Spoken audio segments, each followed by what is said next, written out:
Hi, everyone, and welcome to another episode of She Plays Games. I'm your host, Lauren, and on my show, I have a chat with women of many different roles within the games industry, some of which don't always get their chance in the spotlight. My goal with this podcast is to bring visibility to the many women within video games. Now, this show wouldn't be where it is without my supporters. So, I want to give a big shout out to my Patreon supporters, Jean Leggett, Leah Dungay, and Mateus Diamantino for choosing to support the show on Patreon. If you'd like to support the show as well, please head to my Patreon. It's patreon.com/slash she plays games for more information. Now, on today's show, I am speaking with Taylor Lyles.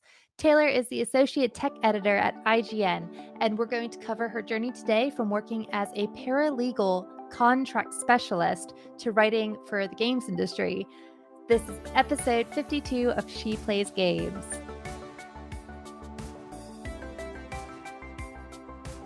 Hi, Taylor. Thank you so much for coming on the show.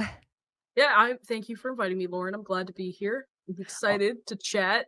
Maybe we can talk about games if we don't get too distracted, but we'll see. We'll see. oh my gosh. Yeah, no, y'all have missed already like about I'm gonna say, yeah, a half hour of us just talking because it's just amazing. Like there's just so much to talk about, isn't there? Yeah, we were talking about indie games in case anybody was curious. So Yeah. Indie games, Otakon, because Taylor is like near where I used to live in America. Well, near enough to where I used to live. I definitely went to Maryland quite a few times in my youth. So it's always good to hear from another American because I miss my homeland. Starting off, I just want to ask you a bit about your role at IGN as the associate tech editor. So just like run us through a bit about what exactly that is. yeah, so I am the associate tech editor at IGN. I started a few months ago. I previously worked at The Verge as a writer. Basically, I do a couple different things at IGN, but if we're focusing specifically on like what my day-to-day is, finding ways to add tech-focused stories onto IGN. Basically, if I had to say what my beat kind of focuses on and like what I'm trying to cover mostly for IGN and kind of like what I would consider just like my beat overall as a journalist is I am reporting on tech and how it's impacting or influencing the gaming industry and just kind of like explaining sort of like how that tech is kind of like, impacting, the consoles and stuff like that, especially with the next gen consoles. They're out now. And there's just been a lot of cool stuff that this generation has brought and introduced. And, there's more games getting things like NVIDIA DLSS. So my job is just kind of focusing on what does this mean from a consumer facing standpoint, if that makes sense. Yeah. Oh my gosh, completely. And I mean, like, yeah, I mean, we did kind of already start off our conversation today about like the fact that the controller for the PlayStation 5 and just how incredibly mind-blowing that controller is. Oh my goodness.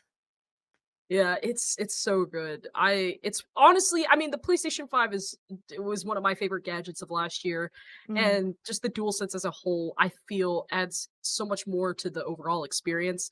So I'm really curious. I love games that take full advantage of it, like Astro's Playroom, even Oh though my most god, people Astro's say it's like Playroom.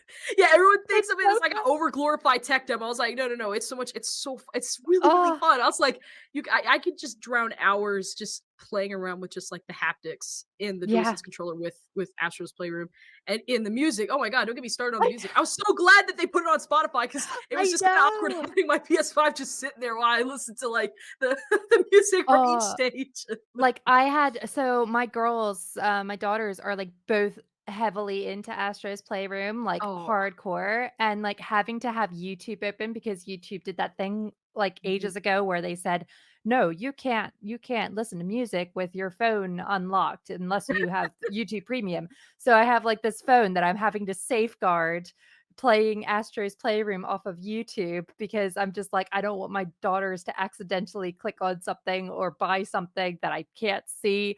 Yeah, no, thank you, Spotify. Thank you, Astro's Playroom, for putting that on Spotify for me. But I was like thinking, I don't know why, but like, so I'm a really big Uncharted fan and like Mhm.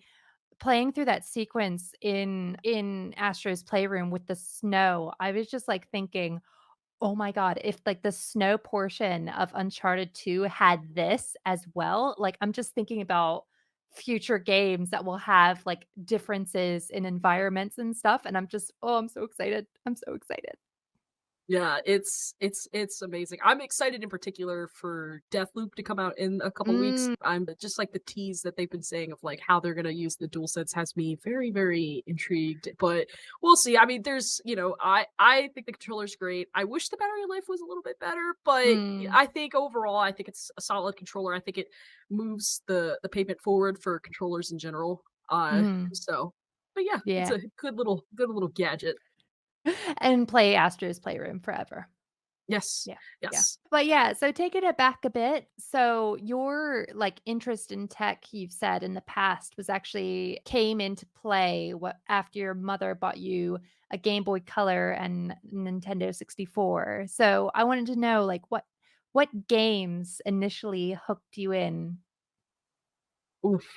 Oh, where do I start? I mean, well, first, the Game Boy Color, had to played so much Gen 1 Pokemon, and Mhm. thinking about it now, I keep having all these memories flooding of just like all the memories I did with like Pokemon, just like first generation, second generation. And looking back on it now, just seeing how far Pokemon has come, I was just like, wow, I grew up with this series I practically. It's know. awesome. With the N64, I played a lot with like my brother, Super Smash Brothers. And then when I got older, I finally got to try GoldenEye. GoldenEye was awesome. There's Yeah. and Pokemon Stadium. Oh my god, I wish they would remake Pokemon Stadium. That I game, oh know. jeez, it was I mean, so they did fun. Snap, so why not Stadium now? Yeah, I'm glad you brought that up because I played Pokemon Snap too. I just keep thinking about it too. Like, those first few years, those were definitely the first two consoles I owned, or I should say handheld for the Game Boy Color. But those were the two gaming gadgets I owned. And then when the sixth generation came out, I remember seeing commercials for the PS2 specifically for Jack and Daxter, like the first one. Yeah. And I wanted a PS2 so bad just for that game. And I remember I kept asking my mom, I was like, "Mom, I really want a PlayStation 2. I really want a PlayStation 2." So that was because with the Nintendo 64, I shared that. I had my own Game Boy Color. I had the atomic purple one in case anyone was curious. And I remember when I saw the commercials for Jack and Daxter, I was like, "Mom, I gotta get a PS2. I gotta get a PS2." And when my mom gave me one for, I believe it was my birthday that year, and I was so excited to play. And it was even cooler when I figured out that, like, oh, it's a DVD player too, so I could play like I DVDs and know! stuff. It was like this I know! so affordable. I was like, so you're I'm telling me mind this blown. PlayStation 2 is also a pretty affordable DVD player? That is wild. And then I remember playing, stuff on the Dreamcast as well. Like, my family and I love the House of the Dead, and we used to, on the weekends, we would all go to like our grandma's house and play the House of the Dead 2, and we would try to see how far we could get, if we could beat the game, and all this other stuff. But the PS2 was definitely the console, it's my favorite console, for being Mm. completely honest. I think this is the first time I actually told someone that. I've always told people like it's one of Aw. my favorites, but I was like, no, no, no. The PlayStation 2 definitely is my favorite console. Yeah, A lot of my yeah. favorite games came out originally on that console or came out around that time. So but yeah, but the PlayStation 2 is definitely the console that made me into the gamer who I was. Taught me a lot about life, especially like responsibility, because let's be honest, cartridges are not as durable as discs. Gotta take care of Yeah. those things. Yeah, yeah, Uh, yeah. but like one of my favorite games of all time, in particular, Okami. That was the game Mm. that kind of showed me that, oh, games are just more than just something fun that I can play on the weekends or after I come home from school when I've done my homework. So, a lot of the best memories and a lot of the things that kind of make me, I feel, the gamer that I am in this present day are mostly coming dating back to those PlayStation 2 times. But again, that wasn't I mean, it was the first console that I had to myself. Like, I didn't have to share it like my brother. It Yeah. wasn't, but but yeah, I mean, that's kind of like just like a little sip into just like my early gaming days, if we had to put a label on it. I definitely would say, like, same, 'cause, the PlayStation 2 is just like, I loved the PlayStation 1, like, don't get me wrong, like, I really, really loved it, and I'm a really big Final Fantasy fan, and obviously a lot of the great Final Fantasy games came out on the PlayStation 1, but there was something about how they upgraded things for the PlayStation 2 that was just so revolutionary for my childhood. I still remember, like, so pulling out SSX Tricky for the first Oh, time oh. and just playing the crap out of it and just being so amazed at how much this console could do. Mhm. Like, oh, I just yeah, there's no yeah, there's not gonna be a match, I don't think. Like, it kind of makes you think about future generations, and I just don't think that for me, like, childhood me, like, that's just it Yeah. completely, you Yeah, know? it when you touched on the PlayStation 1 as well, even though I didn't own a PlayStation 1, I did have a lot of family members that had a PlayStation 1. So I Yeah. definitely played like the Street Fighter games. I believe it was Street Fighter Alpha 3 in particular. I remember playing that a lot with my cousin whose father owned one. I remember there were times where like we were beating him so well and before the match would end, he would unplug the Oh, console no. so he didn't lose. I No. was like, dude, what are you doing? Like, oh my god, it's such a sore loser, am I right? And I remember one time I was so young and I went to my aunt's house and I saw Parasite Eve in her Oh, library and so good. I was so intrigued by the box art. I didn't get to actually fully play it until I was like older, but I remember the first time I actually got played it, I saw that opening scene. Oh my god, it Mm. went from 0 to 100 so quickly. It was wild. People are on fire. Why are they on fire? It's a I was so game. confused by that. I was like, "Why are they all on fire? What's going on?" I was like, "Why is this person singing, locking eyes with this blonde woman? Like, what is going on?" And then just like seeing that rat just like transform into that. Oh my goodness. Yeah. Oh my god. It was And the wild. music as well, like that really heavy, Yes. like techno, like weird, like cool Mhm. music. Yeah. Yeah, Yeah. no. And, games like Twisted Metal 2 were Mm, fun. There was this one game that I'm very sad to hear that nobody ever talks about, but I thought it wasn't perfect, but I thought it was really interesting. It was called Rising Zan, the Samurai Gunman. My uncle owned it. He also owned like a copy of Tekken 2. He owned a couple love sports games. Tekken. And Yeah. oh my god, but Rising Zan was so fun. And I've been thinking about it a lot the last few years. And like I have no idea who owns the IP at this point, but oh my god, like I keep thinking about it. The more I think about the gameplay, I'm like, would love to see like someone like Platinum Games take the IP and just like remake it. Yeah. It was such a fun game, and I was like, it could use some love. It could use like a remake. I'm not saying make it into a crazy franchise or something, but like I'd love to see like a modern take on this. I feel like someone like Platinum Games, I think they could do something fun with it. But again, I don't know who owns the IP I for it and all know. this stuff, but it was there was a lot of there was definitely a lot of experimentation during my younger years, and I remember even with how big my PS2 library used to be, I owned so many games, but a lot of those games weren't very good either. But Yeah. there was a lot of games I really did love aside from like Okami, like Sly 2, just the Sly Sly trilogy as a whole. Cooper. Oh, it's Yeah, perfect.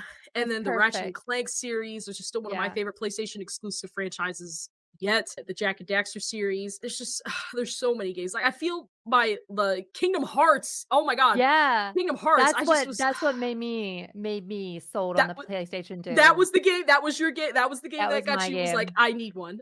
Yep, Yeah, yep. Well, there's it always was like one actually game. technically it was StarCraft Ghost, but that never Okay. released, Okay. but Kingdom Hearts was the other one. Yeah, I remember when I saw the commercials for it, I thought it was so wild seeing like a video game with like Donald and Goofy in it. I was like, what is I this weird know, game that has I really good know, music? I have to play it. It just I know, it's just like the trailers with the simple and clean playing. Yeah, Mhm. it was just mad, but I think that that's, like, such a testament to the generation as well. I'm thinking back on just like Kingdom Hearts in particular, I know I tried a lot of different genres in the PlayStation 2 era in particular, which is probably also why it's one of my favorite consoles. And I remember when I played Kingdom Hearts and when I saw all these like characters and so I think there was like I was reading like bios on some of the Final Fantasy characters. They're like, oh yeah, they were originally in this I was like, Final Fantasy, I never heard of this game. And but it encouraged me to go play the Final Fantasy games. Yeah. And then when I was like, oh, it's not like Kingdom Hearts gameplay, it's more like Pokemon gameplay. It like for the older ones in particular, it's just I was like, huh, I thought it was so cool. And like the PlayStation 2 has always been like that console for me that was something that encouraged me to kind of explore my curiosity and try new things. Whether it Mm. not I'm not even just talking about like in a gameplay like or just like video game genres as a whole. It was always just like as a person and just like as someone who always like has that thought in my head of like, should I try this? And it's just like, the PlayStation 2 I felt like had given me that sense of agency to be like, go explore that curiosity and see what happens. Yeah, yeah, no, completely, completely agree. So, I mean, like, in terms of your resume, before coming into the games industry, you were actually a paralegal contract specialist, which just sounds really intense. And and it's just like, so what was the thing that sort of inspired you to make the leap into the games industry? Well, I actually started writing when I was in high school, but it was originally just a way for me to just like, get better at my writing. I wasn't like terrible or anything, but it was definitely a little scrappy. Definitely needed to work on punctuation and things like that. And I remember my ninth grade English teacher was telling me, you should try to write about something you love. I really love video games. I really love tech. This was during like when G4 TV was still on as well. No. And I was thinking about, and I just kept thinking about it, and I was like, huh, that's a good point. I should write about video games. And then I remember I made like some little crappy press blog, and I, Oh. it was like it was a lot of secondhand journalism from those first like I'd say 6, 7, maybe 8 years. I don't know. I've been doing this for over 10 years now. I guess I don't know. I stopped losing. I lost track of it. Yeah. But there was just I just was doing it just to have fun. And I needed an outlet to just kind of talk about this stuff because I have a twin brother, but he's not as big of a gamer as say me. So, like I remember he used to play a lot of different games with me, and then as he got older, he started just playing mostly sports simulation games, particularly the 2K series. Oh my So, gosh, yeah. it's just mostly been a lot of me just kind of like I couldn't find a lot of people that were like-minded like me, and I was bullied a lot in school and things like that. So, writing about that stuff was fun to me. It was just like, oh, this is just like something fun I could do. It also helps me keep tabs on what's going on with some of the games that I'm interested in and things like that. And I it was 2018 because if you were to ask me 5 years ago what did I want to be, I would have told you I wanted to be a lawyer. And Mm. so I was like carving out that path, but then I was coming back from like a event I was covering, and like on the plane ride home, I remember I was like, I think I could probably do this full time. I think I can, or what if I could? I wonder if I could. And then I was just like, "Okay, let's shoot the shot. Let's try." Oh. And it was definitely hard trying, because there's not many jobs in this industry, and, the jobs that are there, they're very far and few between. And, I felt even more discouraged because, there's not a lot of people that even look like me in this industry, and there still Mm. really isn't to an extent if we're speaking specifically on the media side of things, not just like other industries. But, that's a topic for another day. Yeah, yeah, But it is yeah. something that I advocate for, and because of where I work now, I try to push that message as hard as I can. But I was just I wanted to try to figure out if I could do this, and I was like, you know what, if I really apply myself, and then once I kind of figured out what I had to do to try to just get my foot in the door, I was like, okay, let's just keep going. Let's push it, let's push it, let's push it. And then I got to this part that I'm here now. So if you were to tell Taylor Lyles like I don't know when she was 10 that because I did used to when I was younger I used to I was reading IGN, like if there was a review that was coming out I had to go check it out and see if the game was worth buying, so I didn't waste my money. Mm. And, if you were to tell me, like, say in high school or something, that I would be an editor at IGN, I probably, that younger me would probably tell you that you're a liar. So, Yeah. but I just, there's nothing wrong with like legal work, and I still love the law, and the stuff that I've learned, especially when it came to like writing legalese and just like all that stuff. It has transferred over surprisingly well in an odd way. Mm. And especially when I see like legal buzzwords and things like that, like when all the stuff going on with like Apple and Epic Games, and I was like, hey, I actually know this. This actually makes Yeah. sense to me. And just like all that. So, I was a little worried that all those skills wouldn't be necessarily transferable, but I was like, oh, I was surprised to learn that was the polar opposite, but it was a good thing. So it was just mostly, if I had to say what made that leap, if we're being honest, it was mostly by accident, Mm. but And I it was think a good accident.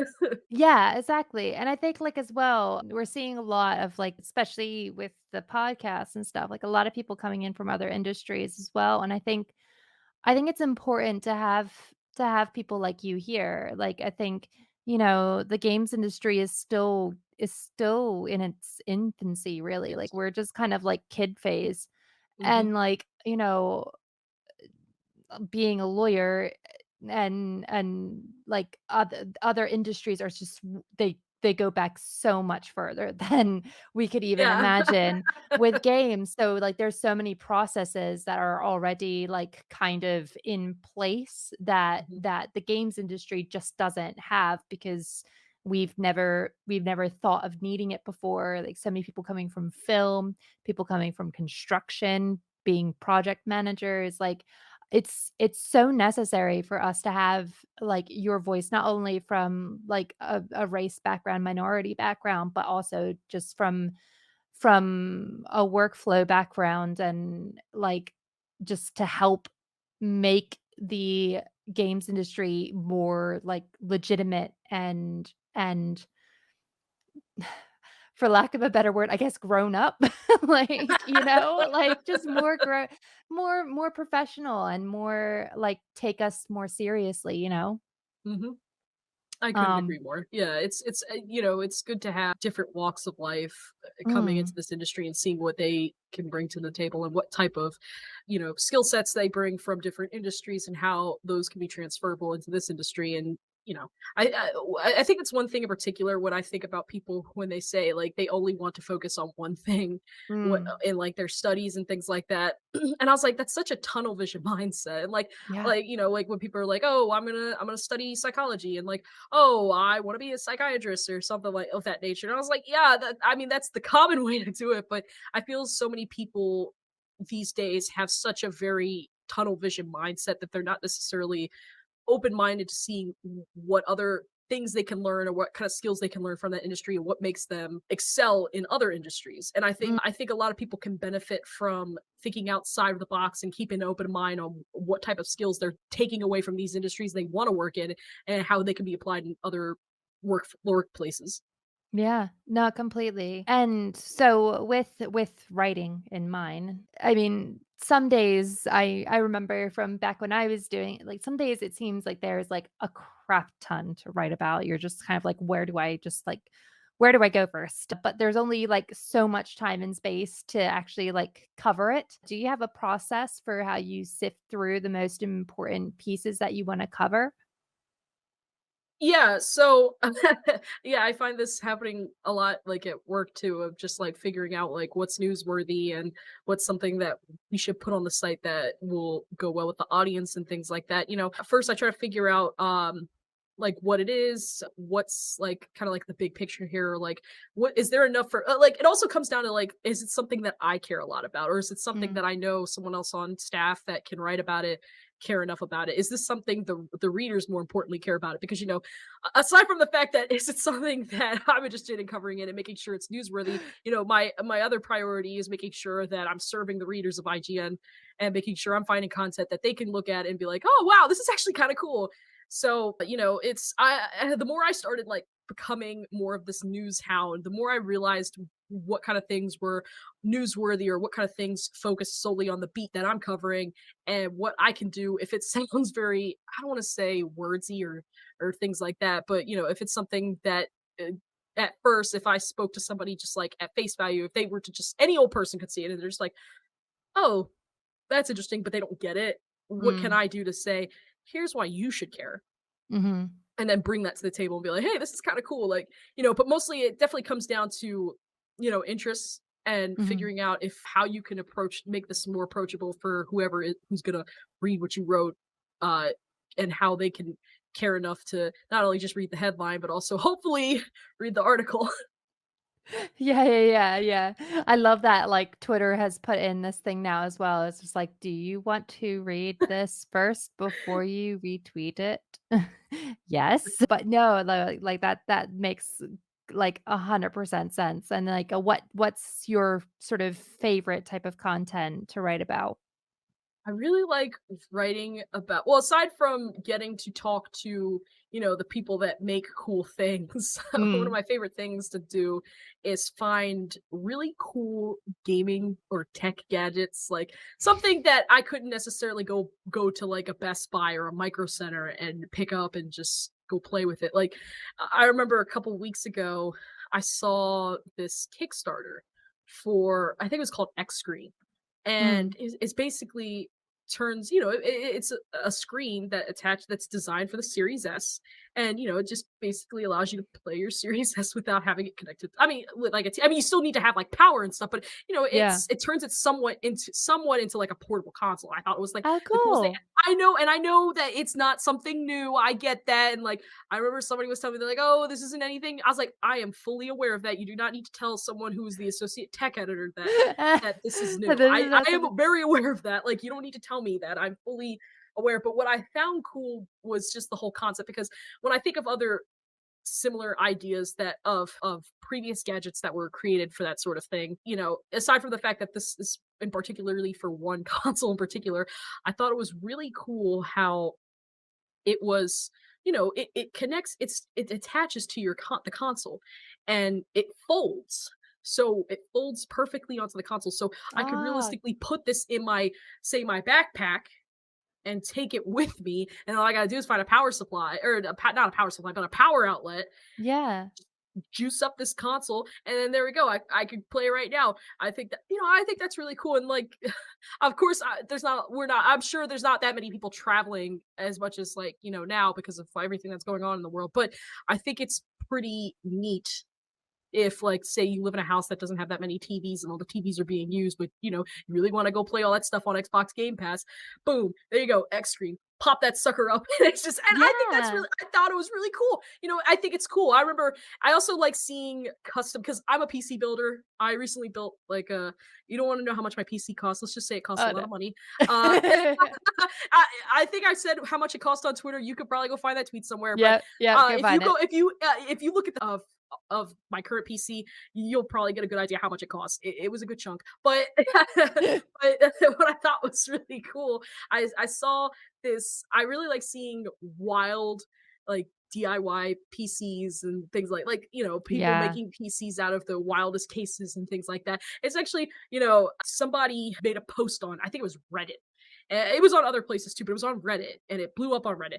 And someone put a gaming PC inside a Nintendo GameCube. So, like, on the outside, yeah, okay, it looks like a GameCube with like a different, and somebody just spray painted it like a peach color. But I was like, oh, no, Yeah. no, no, no, it's not a GameCube. I mean, it is, but it's a GameCube emulator now, because it's a gaming PC inside the sucker. And I Oh thought my stuff god. like that is just so that stuff like that is just so cool to me. And Yeah. I remember I wrote it up. I got to talk to the guy. I was asking him, like, permission, if, like, hey, can I use your, can I use the pictures that you posted on, like, Reddit? I want to write a story about this because I think this is really cool. And yeah, he was pretty cool about it. It was awesome. And then I remember the first story, or I should say the first byline I have at IGN. It was like an experimental AI tool that turned GTA 5 into a photoreal. It was wild. Like, it turned it into a photorealism enhancement project, and I thought it was so cool how it was using machine learning to kind of recreate GTA 5, like, in real life to an extent. And stuff like Ew. that is just so cool. Like, stuff like that is just so cool to me. Just finding something quirky that I can't necessarily find on, like, a press release or something. I thrive on finding stuff like that. Mm. I'm very much into, like, that quirky kind of stuff, and I was like, whenever I find something that's, like, really cool, and then I get to write about it, I was like, I gotta write about this, and then I gotta explain why not only do I like this, but why you should like it. Because, like, it's so easy to just say, hey, look at this cool thing, but I find it's even better if you kind of explain a little bit more about how it worked, or how it Mm. works, or the whole, like, process of it all. It just, and that's what I love to do a lot. It's just cool. I just keep really thinking about that GameCube PC build, because that Yeah, was so like, cool. that's I awesome. I'm gonna look it up after this. I'm gonna definitely look that up. But, like, no, I mean, it's it's a thing as well. Like, I mean, obviously, like, this can see, like, what you were saying about the series gadget, like, just the fact that people would be like, "Oh, that's not really original." Yeah, but it's like, it's those kind of, like, what is it? Like, sort of quality of life, like, upgrades and stuff that just Yes. makes it, like, yeah, it's simple, but it's effective, and it actually is, like, it's like, it's like this really good oh, this is gonna sound really bad. It's like this really good, like, made for TV, like, there's Yeah, TV, yeah. like, Seen adverts on TV adverts, as seen yeah, on TV, yeah. but it's like there's ones that are really good where you're just like, "Actually, I actually this benefits me." Like, that's but, like, for me, I mean, I'm a really obsessed with the Sega Genesis. It was my first console, Uh-huh. and, like, Sega has not taken advantage of my nostalgia in the way that I need it to. So, like, there's a lot of companies that are, like, remaking, like, Sega Genesis, like, so we have one that's called the Mega SG, Mhm. and the one that Sega, like, licensed or whatever, it's just a little console, like, that just has all the games in it, but, like, the actual bit where you put the Mhm. cartridge in doesn't even do anything, it's just there for show, and it's just Yeah. kind of like, "What the hell?" And so when I bought that for my husband for his birthday, we were Mhm. just, like, so disappointed because it's just like, "Well, this isn't what I expected from it." Meanwhile, the Mega SG comes out, I can use my cartridges, I can use my old plugs. Mhm. It has a game already on it. Like, it's just, like, this is amazing. Like, but it was made by somebody else, like, it wasn't made by Sega, it was made by a fan who Yeah. was also just really into tech and stuff, and it's just kind of yeah, no, I'm totally for all Yeah, that, like, I've got a completely. soft spot for a lot of that stuff too, and, like, I remember when I was covering because I think I saw it on Twitter. It just popped up on my Twitter feed. It was like the official account associated with it. It was like a recommended thing. I was like, what's this? And I looked at it. I was like, oh, wow, wait, what? I was like, I don't even own a Series S, but I own a Series X. But I was like, I would go out and buy a Series S just so I Yeah, could try this just so out. that I But could I do mean, and it. Yeah. I thought it was cool because, like, and of course, like, I remember seeing comments that like, "Oh, well, it's not, you still gotta connect it to a power unit." Like, I But get they're that. Like, I so understand. common. And, like, I get yeah, I get that. And, like, I saw a bunch of other people saying like, "Oh yeah, they're like, I have this thing," and I was like, "Yeah," but then when I look at like the other things, I'm like, "Look how bulky that is." Like, Yeah. that's and I remember seeing one and getting to test one out. I was like, "This is such a pain in the neck to use." I was like, "Why can't I have something a little bit more compact?" Mhm. Which is this and the X screen. I was like, "It is compact. It connects to the Series S. It has a laptop, like, obviously it's not a laptop, but it has a very laptop-like design that I could fold the screen and then put this console and the screen together in Yeah. my backpack." I think that's cool. Like, it's very cool. Yeah. It's very practical. And, like, yeah, it stinks that the display itself is it's an IPS screen that has a 1080p resolution and a 60 hertz refresh rate. But the chances are people who bought the Series S probably don't care that much too much about, like, you know, the graphics and things like that. And, like, that's the thing was Yeah. I know some people were saying that was like an issue too, but I was like, if you're buying a Series S, I don't think people who there's a lot of people I know that own a Series S that don't care too much about I guess the arms race when it comes to like specs and performance and like things like that. And Yeah. I was like, the Series S doesn't have to be that. And I think that's what No. the problem with a lot of people too is like they think the Series S needs to be this like thing. And I was like, no, it does exactly what it needs to do. And I can respect that for it. And so, I was like, it's an affordable way to get into ninth gen gaming. Yep. It's a lot easier to find than Yep. its more powerful sibling. And, it's great too for, I could go on for hours about why I think the Series S is great, even though I don't own a Series S, but I understand who it's for. So Yeah. I don't downplay the importance of like the Series S. Like, it does No, what it needs to completely. do, and I can respect that. But, Yeah. I like I said, at the end of the day, it's just like things like that, like cool little gadgets like that.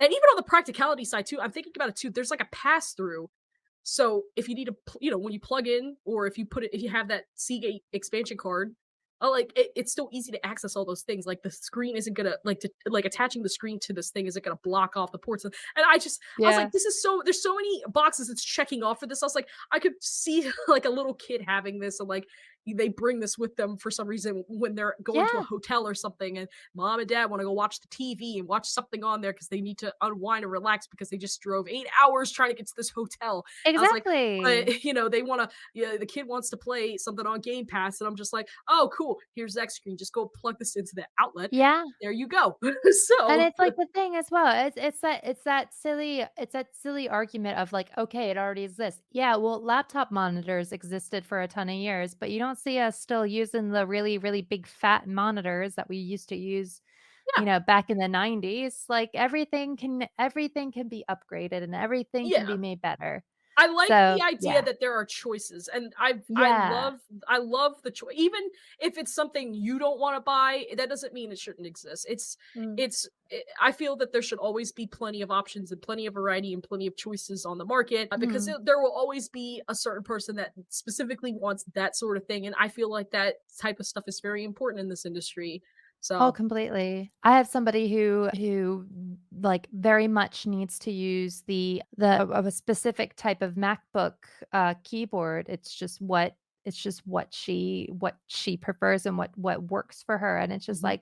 like, yeah, like, the people have specific needs, and absolutely, there should be everything for everybody. And then so on the other side, like, you have covering events, and I know that, like, covering events is not necessarily like it used to be back in the day of actually, like, going all the time to, like, E3 and everything, but, like, even still, it's still just always it can be such an exciting, but also an overwhelming time for a writer in the games industry. And as an associate tech editor, you cover like all sorts of things. Do you have any advice for somebody who's covering their first event? Yeah, aside from maybe maybe eat before you go in there because event food's really expensive. If you do get a press pass and then you get emails and stuff from PR that, come check out their booths and things like that, pace yourself, don't bite off more than you can chew. I remember that I made Mm. the great mistake of doing that my first time, and I was running all around the convention Oh trying to my make it to my gosh. appointments because like I didn't want to say no because I was like, "Oh wow, this is really cool." And like if it's especially if it was like something I was like, "Oh my god, I think I'd really like this. I got to try this out." So definitely pace yourself because you don't want to overwork yourself and then get so tired I by the end know. of the day. So it's all about just like knowing your limit and figuring out what kind of like content you want to do around the stuff you're checking out. Mm. Yeah, no, completely. And then so what's your favorite type of event to cover? Hmm. Ah, See, I've got to have cover too many events in my current like the last couple years, but the few that I have attended, I'd probably say I really like the PAX events. Mm. CISA's in particular is really fun. Uh but that was my first, like, I remember the first time I went to PAX East, I it was my first time like in Boston. I thought it was the coolest thing. And it was so cool getting to meet so many people that I was talking on to. Like honestly, any event that I get to go to where I get to meet people that I am constantly chatting with, like peers in the industry and stuff. It's always like a cool time, especially like after like event hours are done, and you just chillax and go get Yeah. and just like talk and just like things like that. So, but yeah, I would probably say PAX East in particular. I Mm. just like the whole vibe of just like the PAX events, and I think PAX East in particular. It's not too far from me. It's kind of like the smack dab of just like the East Coast in a way, and I think it's a nice event. Not too far from home, but so I don't get jet lag. But But I think that's the thing as well that you kind of hit, and that's kind of what's like missing from these virtual events, especially is the networking and the just connecting with other people like in the games industry, like, other journalists, other people who are like in press in the industry and developers and stuff. Like that's such a big part about going to events. And yeah, hopefully eventually we'll be able to actually, like, see each other again, like, in person, because like, those moments are just they're just so much fun. yeah, they are. I remember the first time I ever went to New York City Comic Con. I was like, wow. I was like, I always kept hearing about it, but I never thought I'd actually get to go. let No. alone as a member of the press. I thought that was the coolest thing ever. Yeah. Aside from your role, like, you also work as a guest speaker for something called DreamWakers, which is a nonprofit organization that works to connect students with career role models through Zoom talks. How has this experience been for you? It's actually pretty fun. It's interesting to talk to people who kind of have an idea of like what they want to do career wise, even when they're like in grade school and things like that. It's definitely really fun. I don't know. Like I remember my friend who works at DreamWakers was the one who actually asked me if I wanted to do this like that's like the first like my very first one. She like reached out to me and she was like, "Yeah, she's like, you have such a great personality. You're very bubbly, and I think you'd be a great person to just like speak with kids about what you do." And I actually liked it a lot. It was so fun. It was Aw. they definitely they definitely asked me a lot if I played games like Rocket League and Fortnite. There was definitely more questions about the games I played and what kind of games Yeah. I like and if I stream on Twitch. I keep getting that question a lot the last few years. I don't know if I'm gonna stream on Twitch. Everyone keeps saying I should. I was like, I don't know. Maybe I'll see. Maybe next year I'll figure. I don't know. I don't know. It just Stream off of the Series X with the attachment as well. they said Do they might it. make one. They said I forgot. Someone had asked if they would make a Series X take on that, and they were like, "Hey, I think they were open to it or something. I guess they want to see how this does." But I don't Yeah. know. Given the fact that the Kickstarter for the X screen was funded in like 20 minutes, I was like, I think there's enough demand for There's a Series X demand. take on this. But Yeah, I yeah, yeah. digress. But yeah, it was fun. There was definitely the teacher was definitely asking more questions about my career choices and things like that. I think that a lot of No. the kids were just more excited at the fact that like, oh my god, this girl gets to write about video games for a living. I remember one time, whenever my friends, I have a couple friends that don't claim they think they know what I do and they don't really do. Like one of my friends, I asked her, I was like, I think she was introducing me to one of her other friends or something. I don't even remember, but she's like, oh yeah, this is Taylor. All she does all day is play The Sims for a living. I was like, that's not even close to what I do. I was like, I was like, I'm not saying there are people that do that. There are definitely full time. I mean, anyone who's seen was that TV show called Sparked? It was like Yeah, yes, Sparked. that was Oh, I actually love pretty good. Sparked. I liked I love it too. it. It's like the first one that they did, and it was so wholesome. Oh, I Was very loved wholesome. Sparked. And I was just I was like, there are definitely people who play The Sims full time. I was like, that is not what I do. That's I not was like, I me. don't do that. But she is very very convinced that that is what I do. I was like, that's not what I do. But I don't challenge it too much. I'll say you're about 2% right. Yeah, like one third's right if I want to be a little bit nicer. I was like, you're one third's right. I do, have to play games sometimes if I'm reviewing them, but it's not I don't do that, bro. I Yeah. love it. I love it. I mean, it's definitely But cool for yeah. the people who do that, but no, that's Yeah. not what I do. Yeah. Yeah, But like yeah. yeah, I mean, so a lot, but they had a lot of fun uh, even if they were more curious about what kind of games I played. But it was really cool getting to talk to, kids that were pretty interested in like doing something of that nature and kind of Mhm. explaining to them about how I got into it and like what they can do to kind of get into it and things like that. So it's definitely fun. And I definitely like when I get to have those opportunities to speak to kids and kind of like explain sort of like the career path because I feel like with a lot of jobs people think there's only one kind of de facto way to get Yeah. into a certain job field and that's not the case. So Yeah, no, I think, like, as well, I mean, there's so many things within this industry that I sort of think, like, if I had been exposed to that as a kid, would my career path be would I have aimed for the same things that I aimed for, you know? yeah, I Like, I agree. think I think what you do is, like, that kind of experience is such so important, and hence why I created She Plays Games to start with anyway as well, just to be like, "Look, like, there are people who look like you doing things that are awesome and in the games industry, and, like, you can do it, like, you can do it." And so I also wanna know, like, for other people who are in positions like you are, but they've yet to, like, speak to students through programs like DreamWakers. I wondered if you had any advice for them on how they can get started.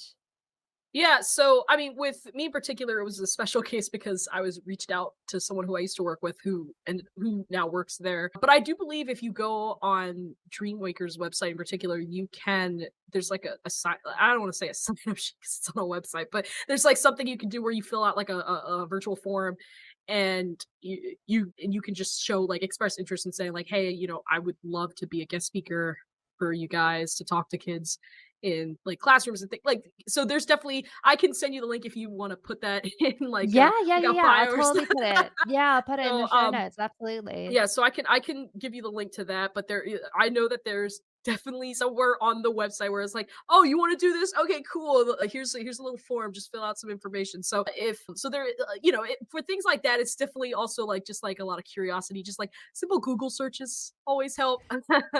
But Yeah. but in this case, I was like, "Oh, wait, no, I actually know there's a they have a website that not only is an actual website, but it also has a form that people can fill out." So It's all good. It's all good. They got it all sorted. they got it all figured out. Dreamwakers has it all figured out. And then, I mean, as a sort of like closing remarks, any advice for anybody who's looking to write in the games industry? Yeah, I mean, the first few years are definitely going to be hard. When I hear people that say they want to get into it and they have very very ambitious goals, and it's like, of course, everybody always wants to write for the big heavy hitter names and things like that. But you gotta start your way up and move your. It's all about perfecting your craft. Networking, figuring out what your specialties are, so that when you establish your beat, it's easier for you to start kind of I don't want to say become like an expert, but I suppose that probably is the best term to use for that. Mm, But I feel that there's a lot of patience that needs to be had with things like that because I feel a lot of people think that there's so many different ways to just cut the corners. I was like, it's all about paying your dues and earning the stripes, as some would say. So if you want to do this, you definitely have to be prepared that it's not going to be like an easy, like, oh yeah, the gates are open, you can just go right wherever you want, sort of thing. And I I'm just think gonna play Sims all day. so I feel there's a lot of patience that needs to be had for it, but if you're really serious about doing it, I mean, it's like the equivalent of wanting to do anything really. Like like say you want to learn how to run a marathon. Like obviously, it's possible to do that, but you definitely got to put in the work. You got to train. You got to hone the craft. You have to keep doing it to get better at it, and then eventually you'll get to that point where it's like I can do this. It's not even a hard and it's just all about just like putting in the work and knowing where your strengths lie and making the right connections and being definitely be likable, definitely don't come in with like this chip on your shoulder or Mm, very cocky and things like that. Be willing to learn, be coachable, I should mhm. say. But be prepared. It's going to be hard, but if you have the patience, you're willing to accept the feedback you need to take, and uh how to network in this industry, you'll be okay. You'll work it out. It'll all work out. It will though. Yeah. Oh, well, thank you so much, Taylor, for coming on the show. It's been so amazing to speak with you. Likewise. It was fun. Thank you so much again to Taylor for coming on the show. You can follow Taylor at Tay Nixter. And also, if you want any more information on the Dream Waivers, all the information is on the show notes, so definitely head there. Also, if you want more episodes of She Plays Games, please be sure to subscribe and follow me on iTunes and Spotify and YouTube by searching She Plays Games, and on Twitter, Facebook, and Instagram at She Plays Podcast. If you want to be on the show or want to nominate someone to come on the show, you can email me at sheplayspodcast@gmail.com. See you all next time on She Plays Games. Bye.